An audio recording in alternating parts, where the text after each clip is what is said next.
Hello you guys, welcome back to my channel.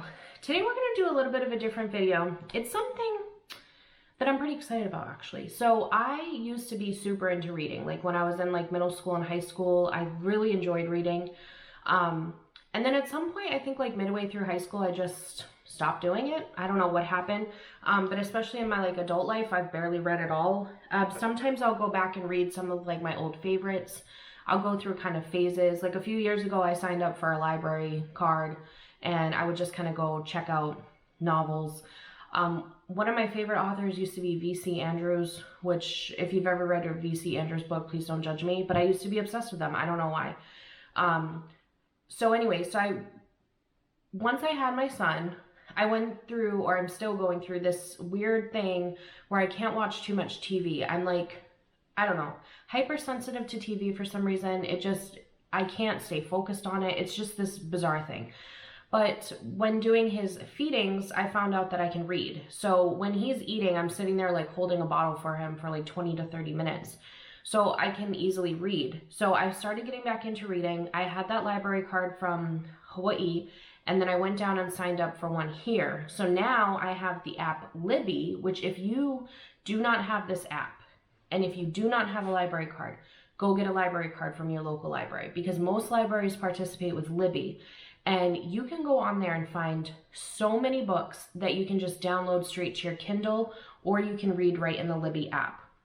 So you're only allowed to borrow them, depending on your library, anywhere from like 7 to 21 days, but they're absolutely free.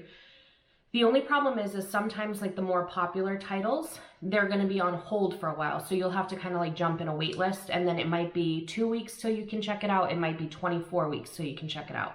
So what I do is you can do up to like 20 holds for my library. I just go on and put holds on like anything I can think of. And because there's like such a range of how many weeks you have to wait, one book will become available and then I'm still in queue for all of the other ones. So anyways, so that's my spiel on that. So sign up for Libby, and then I know that they have a version if you're into like audiobooks. You can also, I think it's called like Hoopla or something like that. You can also listen to audiobooks. I'm not into audiobooks yet, but we'll see. So anyways, I wanted to go over all of the books that I read in the month of March 2022. It was outrageous. First of all, let me just say that I am not watching TV right now.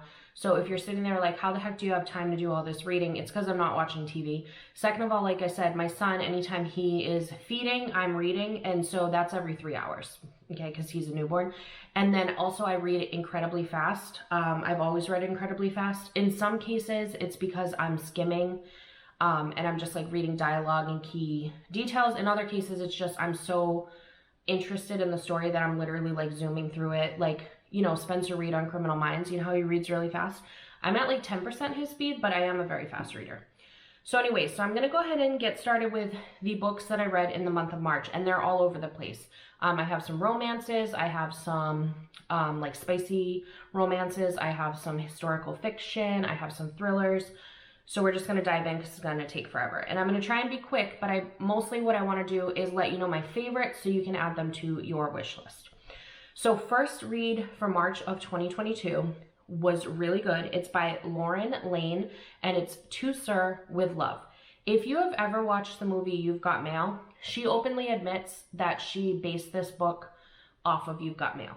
So if you liked the movie You've Got Mail, you'll probably like this book. I just loved it because it was like the perfect cheesy Hallmark movie. You knew what was going to happen, but the way that they spin the story is really great.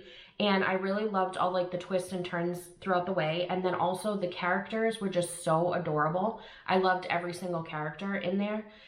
And it felt like there was like a sibling situation. And you know how normally like with siblings, they're always going to make it some type of like a drama about how they like turn on each other or something. In this book, it's like family stays true. I just loved it. So just know that it is cheesy, but it's like just a joy to read. So if you've been reading a lot of thrillers and you need something to break it up, that's a good one. Next, because I read that one and liked it so much, I was like, let me read another one from her. So I read the book Blurred Lines from her. Basically, this one is kind of like two best friends. Is there something in between them? You know what I mean? And I'm not going to give spoilers. I should have said that at the beginning. I won't give any spoilers. anyways, so basically this story is kind of like they have a good friendship, and then, you know, people start kind of getting in their heads about whether or not they can truly be friends. So it's just like one of those typical books. It was pretty good. I gave it a 3 out of 5 on Goodreads. It was worth a read, but I don't know that I'd like go out and buy it. I'm glad that I just got it for free. I'm reading off of my Goodreads, by the way, if you're wondering why I keep looking over here. The next one, okay. The next one was This Tenderland by William Kent Kruger. And like I said before, I tend to like skim books, especially if they're like historical fictions, because sometimes I feel like in historical fictions, they like overdo it with like details, like they're trying to be like creative and they're trying to be like, you know, the next great American novel. So they tend to give like, I don't know, fluff that you don't need because they're trying to do something. I don't know. But this book, I did not skim at all. I read every single word, every single sentence, every single paragraph. It was so good. It was just such an interesting read, and it wasn't like super heavy. It was just so good. It's hard to talk about this book without like giving spoilers, but this is like must read for me of 2022. Like that's going to be in my top 5. I already know it. Okay, now I'm just going to talk about this entire series altogether. So this was the Ellen Hilderbrand Paradise series. So it starts with Winter in Paradise, and then I think it goes to What Happens in Paradise, and then Troubles in Paradise. So basically it starts off with a housewife who, well, I shouldn't call her housewife because she's also like a magazine editor, but I don't know, she's got a housewife vibe about her is kind of how she's written up. And her husband passes away, and she has to go down to the Virgin Islands to go like claim his body or something. I don't remember exactly what the details were, but she has to go down there. She ends up finding out he has like a whole other life, and that's not a spoiler because that's within like the first like couple chapters. So she goes down there, finds out he has a whole other life, and then like basically that whole book is about her and her kids, and then the mistress's family all kind of like coming together and figuring out what the heck happened to them both, because they both ended up passing away. So that's what ends up happening in the Winter in Paradise. It's all about them like coming together in the Virgin Islands, finding out about each other, and like figuring out what happened. I usually don't do well with stories that bounce between multiple characters because I just get confused. But in this one, I did really well with it because she did such a good job, and I loved the characters, so I was like super invested. So Winter in Paradise, I felt like was really good. It did not need to be a series. There was absolutely no need for the series. The next book was pretty much useless. I did not enjoy the next book whatsoever. I want to see what I wrote so I can be real specific here. Okay, yes, so I just wrote that it was intriguing, but by the end I couldn't help, like she was just dragging it out to leave a cliffhanger for book 3, which is basically what happened. So it was like the first half of the book was pretty good, but then by like midpoint of the book, you're kind of just like, was any of this necessary? Did we really need to do this? There's also like a love triangle situation happening in number 2 that was drawn out and kind of ridiculous, so I didn't care for that. And then in Troubles in Paradise, which is book number 3, the final book in the series, I just kind of kept getting more frustrated because it was like in the 3rd book, it got even worse because she started adding in like random characters that you just absolutely did not need. And I was just like, what is happening? Like there's just chaos and confusion. I enjoyed the original characters from the 1st book, like the main characters. So I appreciated the fact that I got to like kind of wrap it up with them. But I just felt like book 1 was all you needed. You're probably going to have to read the other 2 to find out what happened, but it was just kind of like a waste of everyone's time. Not to be negative Nancy on this next one, especially after I just was like kind of negative Nancy on that series, but I read the book Love Your Life by Sophie Kinsella, and this one I gave a 1 out of 5, which I'm pretty lenient, especially with the ones that are meant to be like rom-coms. So Love Your Life, the initial plot idea is clever. So like a quick summary without giving spoilers, the main character has to go to Italy to go to like this author's retreat. And she was a mess. Like the main character was just a mess. She was like a 15-year-old in a 30-something-old's body. She's supposed to be like a professional. Like in her real life, she works at like a corporate job. Completely unbelievable that she would be able to function in a professional environment because she's just like a 15-year-old girl. She was immature, she was like clingy, she was just chaotic. It was just kind of a mess. She was clingy with friends and clingy with the dude that's in the book. And then like the main relationship that's happening in the book, there's like red flags everywhere and they both just keep ignoring it. And it was like there was no chemistry between the two of them. So the whole thing just felt forced. It was just a mess. I wouldn't recommend that one whatsoever, but do what you want. The next one was really good. This was Final Girls by Riley Sager. I don't know if I'm saying that name right, but this was a thriller. I gave this one a 4 out of 5. This one reminded me of like you know, like I Know What You Did Last Summer or Scream, like any of those like 90s, 2000s, like horror flicks that we got to watch. There was a lot of like twists and turns that happened. And then you kept thinking you were figuring it out, and then like you'd get a curveball, and like literally I didn't figure out what the actual ending was until we were like 3/4, maybe almost to the like very end of the book. And that's rare for me because I'm usually really good. You know, I'm like Criminal Minds. I've watched every single episode 7 or 8 times over. Like I know thrillers, okay? And I usually figure it out, but he had me guessing the whole time. Unless Riley's a girl, I don't know if the author's a boy or a girl. The next one. You guys have to read Kristen Hanna's The Four Winds. I have a feeling this is going to be my #1 book for all of 2022 by the time I get to the end. I kept seeing this pop up on people's stuff, and I usually don't like hype. There's another book I'm going to talk about that I don't usually like hype. That's going to be in my April though. But I usually don't like hype. So I kept seeing this book, so I kept ignoring it. But then the library had it, so I decided whatever, I'll just go for it. It was like, this was like the next great American novel. It was like a classic novel. It was like an adventure. It was, the characters were just so good. There was like a mother and daughter dynamic that was going on. And it was just like perfectly written where they had conflict with each other, but like this respect that they, you know, had for each other, and like this deep unconditional love. I was sobbing by the end of the book, which barely happens with me. I don't do that often, but I was literally sobbing. The main character, the mom, she was just dynamic. She was just so inspirational. She didn't let anything get her down. Like, and I think the thing is that people need to read this book in 2022 because I think like we are all so entitled, and I know that we're all going through a lot right now, but when you read what people went through, like back during Depression days, I swear like your entire perspective on life changes. So that book was like one of those ones that it's just like life changing. The next one I read was Northern Spy by Flynn Berry. This one I read because it came up, like my library does this really cool thing where you can like check out books that normally have a really long hold time on the wait list, but they'll let you check it out only for a 7-day period. That way more people return it faster, and you can get it like immediately. So I checked it out because it sounded interesting. It was basically about the Irish Revolution, and I've always been interested to know a little bit more about that. But the problem with this book is the author doesn't explain it at all. You just get dumped into the Irish Revolution and you're like supposed to know about it, and I don't freaking know anything about it. So I couldn't really understand what was happening.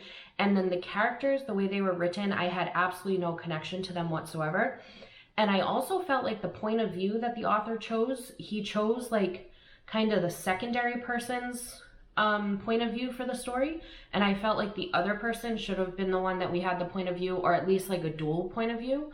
So that part I didn't like, but it was hard to finish. It was like a really heavy book, and it was really hard. I'm surprised I even finished it, to be honest. I gave it a 2 out of 5 because it was interesting enough that I wouldn't give it a 1, but it was just not, it didn't grab me. Okay, the next one. This one was good. This one was called People Like Her by Ellery Lloyd. I gave it a 3 out of 5. Just certain things irritated me about this. It was hard for me to get through the beginning part of the book because it's basically like a social influencer, and kind of like the thought process about having to like keep up appearances online. And it just felt like, I'm sure there's people out there that do it, and I have heard stories about social media influencers doing really desperate things. But I felt like the author was kind of like overdoing it. Like, I don't know if she's been wronged by a social media influencer or what happened, but she was kind of going above and beyond with the hate, if you know what I'm saying.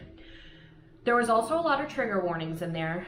Like suicide comes up, depression comes up, infant and pregnancy loss all come up. So there's like a lot of trigger warnings.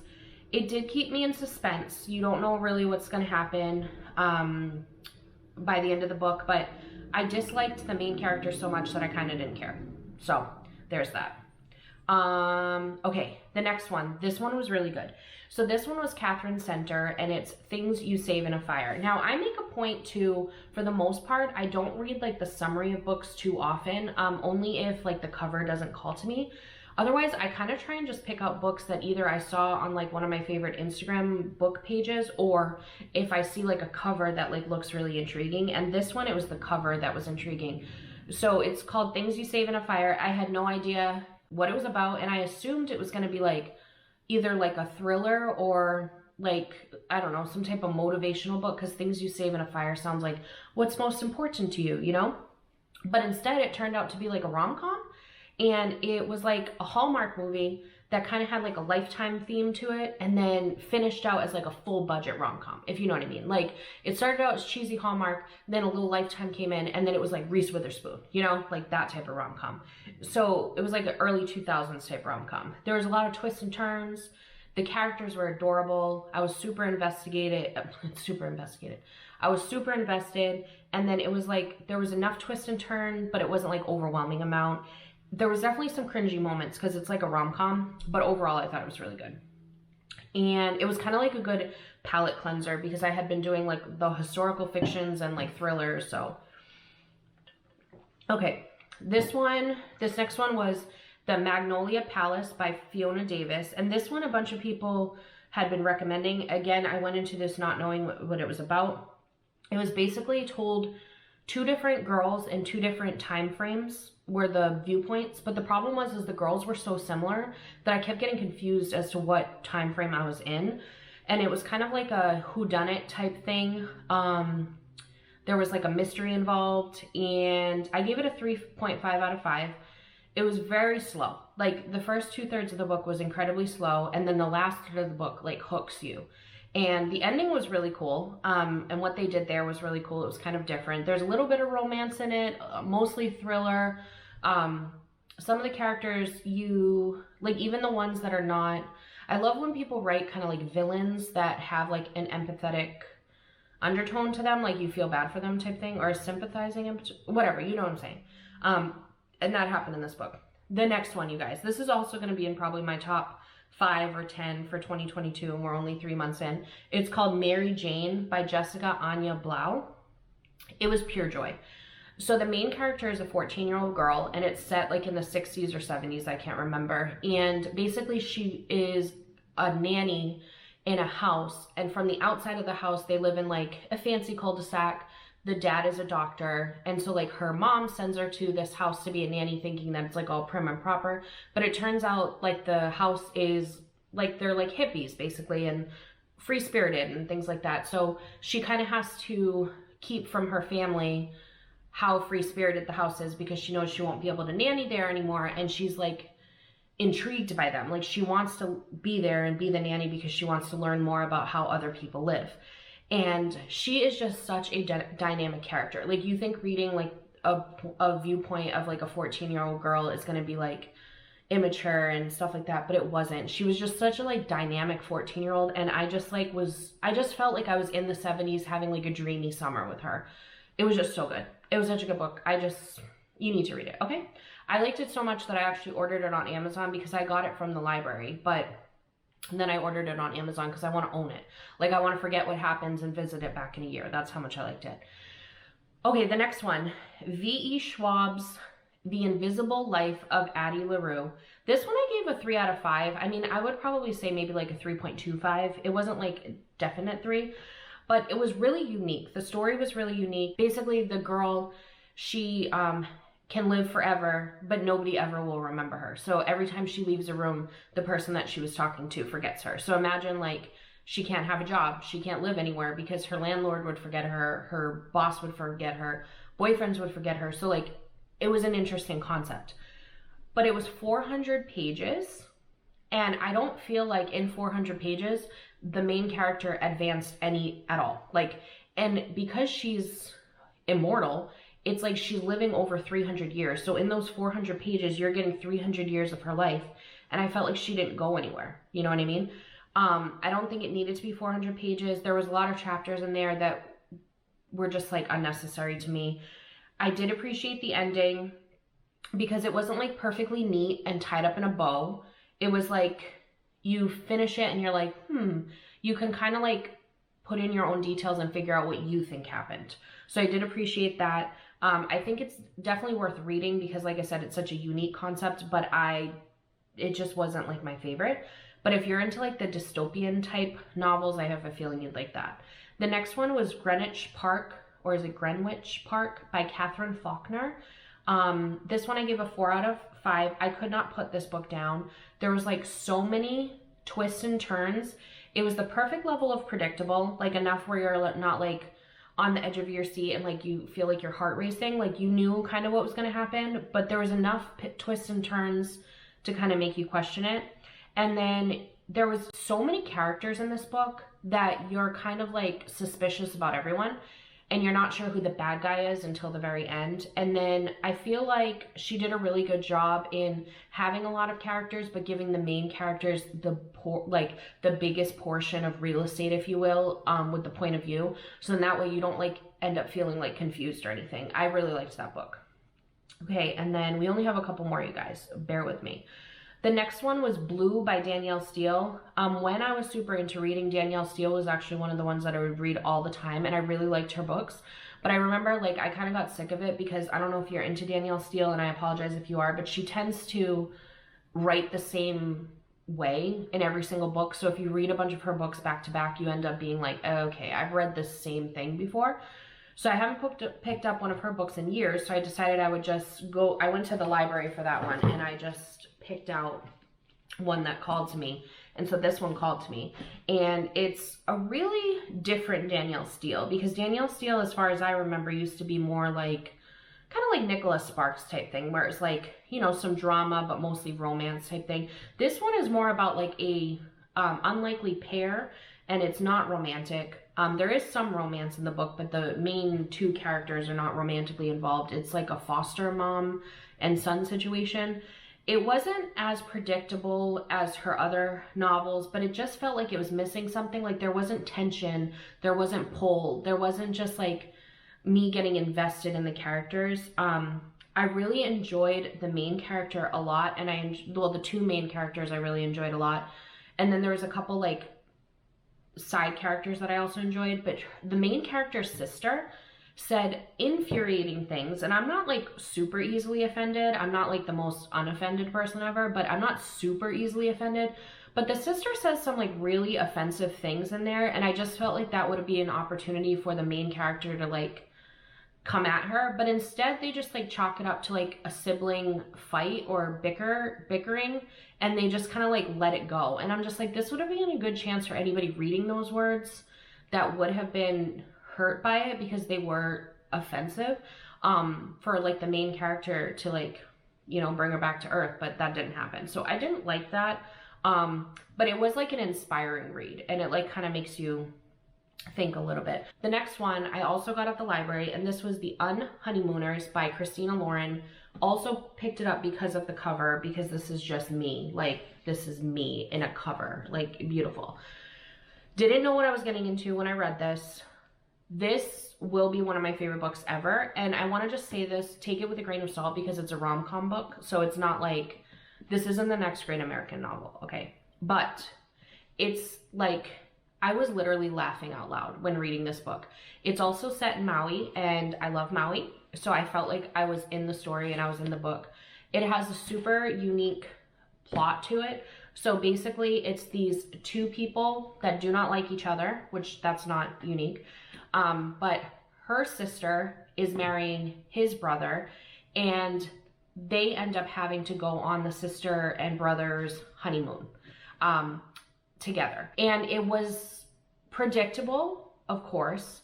It had the enemies to lover element, but it was like a build up to it. So it wasn't like immediately, and the banter between them two was just hilarious. Like, it was so funny. I was literally laughing out loud, and I was reading sometimes with John sitting next to me on the couch, and I would literally like repeat something to him, and like it obviously didn't make sense out of context, but it was just so funny.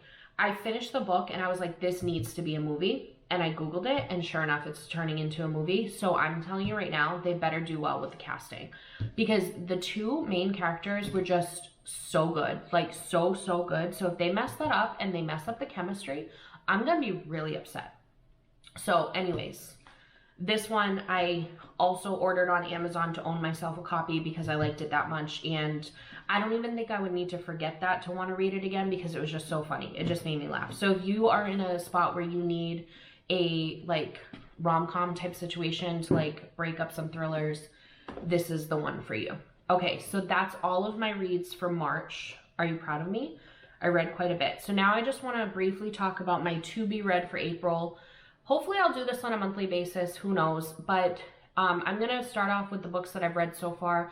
I'm not going to say anything about them review-wise because we'll do this again, but this is like my to be read if I had filmed it on like March 31st like I should have. So the first one was Golden Girl by Ellen Hilderbrand. This one I didn't know what it was about. I just had it in my Goodreads want to read section because I probably saw it like recommended by someone.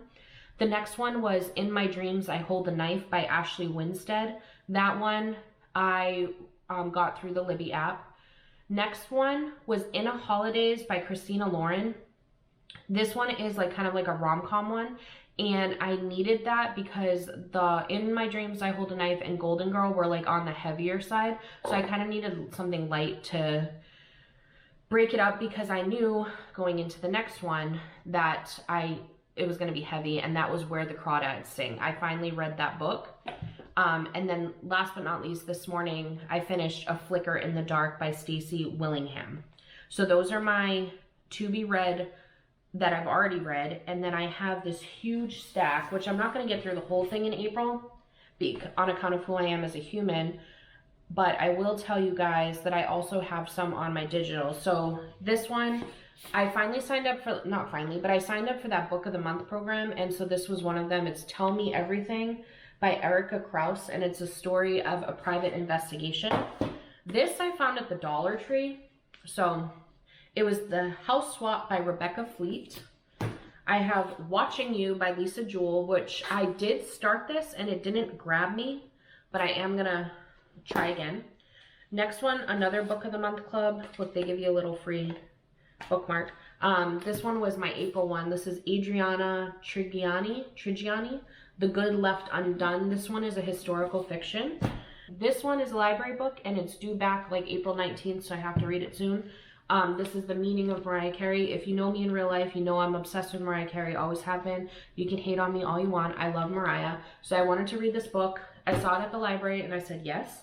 Also got this from the library, also due back by April 19th. This is The Wife Upstairs by Rachel Hawkins. No idea what it's about. I just had it on my Goodreads. Kristen Hanna is the one who wrote that other amazing novel that I told you about, which was The Four Winds. So this one's The Great Alone. When I posted about how I read The Four Winds, everybody said this and Nightingale, but Nightingale was not available at the library at the time, so I grabbed this one. Okay, so what I have on my digital to be read is quite a bit, but I mean, I've been averaging like 4 or 5 books a week, so, you know, if we stay at that, maybe we have a shot. Okay, so first one up is It Happened One Summer by Tessa Bailey. I have seen this on so many people's Instagram, so I have a feeling it's going to be like a really good one.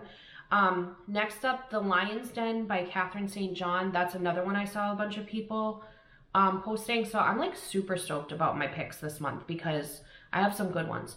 Lisa Barr, Woman on Fire.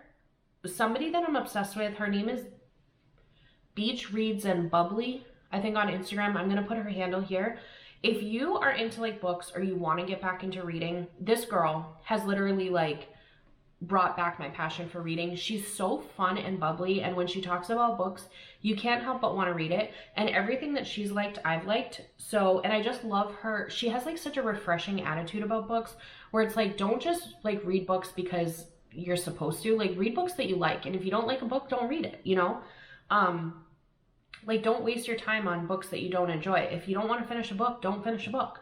But anyways, so Lisa Barr, Woman on Fire, she said that was like phenomenal, so I got that.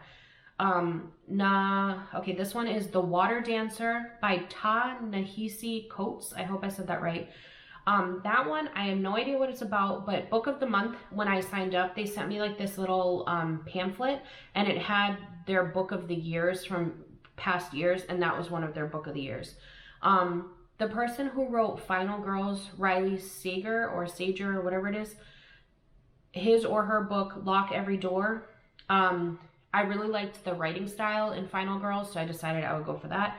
And then Tayari Jones in American Marriage, that was also on the book of the month, books of the year list. No idea what it's about, but it was available, so I checked it out, ebook. Celeste, I don't know, last name is NG. Ing? I don't know how to pronounce that. Little Fires Everywhere. I know they turned that into a Hulu show, so I rented that one. And then last but not least, this one I actually started today, is Kelly Rimmer, The Things We Cannot Say. I've been seeing that on a lot of people's posts as well.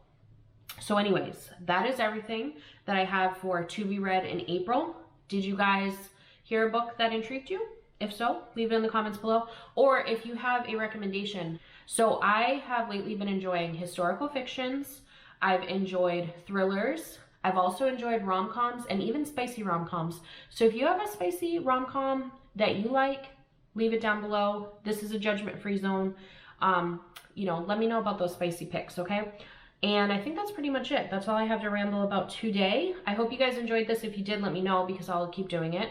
I don't know if I'll be good enough to do this on a monthly basis, but I'm going to try my hardest because I've been reading so much that last year I did like all the books I read in 2021 and it was like less than I read in the month of March, okay? So now I have to do it on a monthly basis, and then at the end of the year I'll probably just do like either my top 5 or top 10 or something like that. If you want to see more of my like daily updates on book reading, you can go to my Instagram at Kate508, and I have a little highlight bubble that's called books, and I have all of my little reviews. Or you can check me out on Goodreads. My name on there is, I don't know, I think it's just Caitlin Koska. I think that's how you find me. I don't think there's a username. So anyway, so I'm on Goodreads if you want to see, because I update my reviews both on Instagram and on Goodreads. I don't write like crazy long reviews. I don't put spoilers. I just put how the book made me feel. That's it. So that's it. Thank you guys so much for joining. If you do have a book, please leave a comment with recommendations so I know what to read in the month of May, because I'm clearly full in my queue for the month of April. And it was so nice being with you guys. You have a wonderful day.